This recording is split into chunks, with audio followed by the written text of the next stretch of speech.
Assalamualaikum warahmatullahi wabarakatuh. Saya Mutia Siva Maulidina dari jurusan Administrasi Publik dengan NIM 2301110072. Baiklah, di sini saya akan meresensi jurnal dari hasil review jurnal sebelumnya dengan judul Paradigma Nilai Pemerintah Birokrasi, Manajemen Publik Baru dan E-Government dengan penulisnya Andres Persson dan Goran Golko. Penerbitnya yaitu Komunikasi Asosiasi Sistem Informasi. Topik pembahasannya yang pertama yaitu sinopsis, yang kedua kelebihan, yang ketiga kekurangan, keempat analisis kritis. Baiklah, di sini saya akan membahas sinopsis dari jurnal tersebut. Jurnal ini membahas tentang paradigma nilai pemerintah, birokrasi, manajemen publik baru, dan e-government. Penulisnya yang pertama yaitu Andres Persson dan Goran Golko, membahas berbagai konsep dan teori terkait dengan pemerintahan elektronik atau dikenal dengan e-government, dan bagaimana nilai-nilai tersebut dapat mempengaruhi praktik pemerintah dan manajemen publik. Mereka membahas bahwa organisasi birokrasi didasarkan pada dokumen yang tertulis untuk meningkatkan transparansi, akuntabilitas, dan efisiensi. Dokumentasi formal dan arsip permanen diperlukan untuk memperkuatkan akuntabilitas dan transparansinya. Jurnal ini menyoroti pentingnya pelatihan formal bagi staf yang menangani warga dan pemisahan antara milik birokrat dan milik negara. Selain itu, jurnal ini juga membahas implementasi e-government dalam kasus pengurusan surat izin mengemudi di Swedia. Proses pengurusan izin mengemudi melibatkan berbagai instansi dan memanfaatkan sistem informasi untuk mempercepat proses pengambilan keputusan. Implementasi e-government dalam kasus ini membantu standarisasi prosedur dokumentasi dan informasi, serta meningkatkan transparansi hukum. Jurnal ini juga menyoroti pentingnya kajian lebih lanjut terkait dengan kasus-kasus hijau dan merah dalam birokrasi, menekankan perlunya penelitian longitudinal untuk mengeksplorasi dampak jangka panjang e-government terhadap administrasi publik.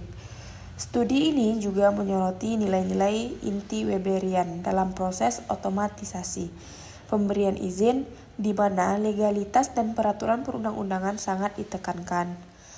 Penelitian ini didukung secara finansial Badan Pemerintah Swedia untuk Sistem Inovasi atau dikenal dengan Vinnova. Para penulis ini juga menekankan pentingnya menghubungkan penelitian administrasi publik dan sistem informasi untuk mengembangkan bidang penelitian multidisiplin dan e-government.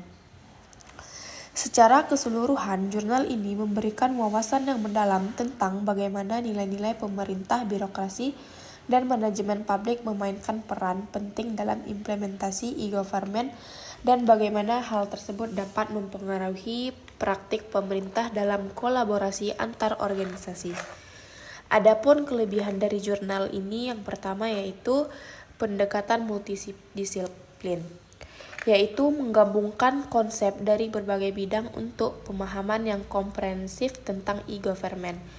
Kelebihan yang kedua yaitu studi kasusnya yang lebih relevan.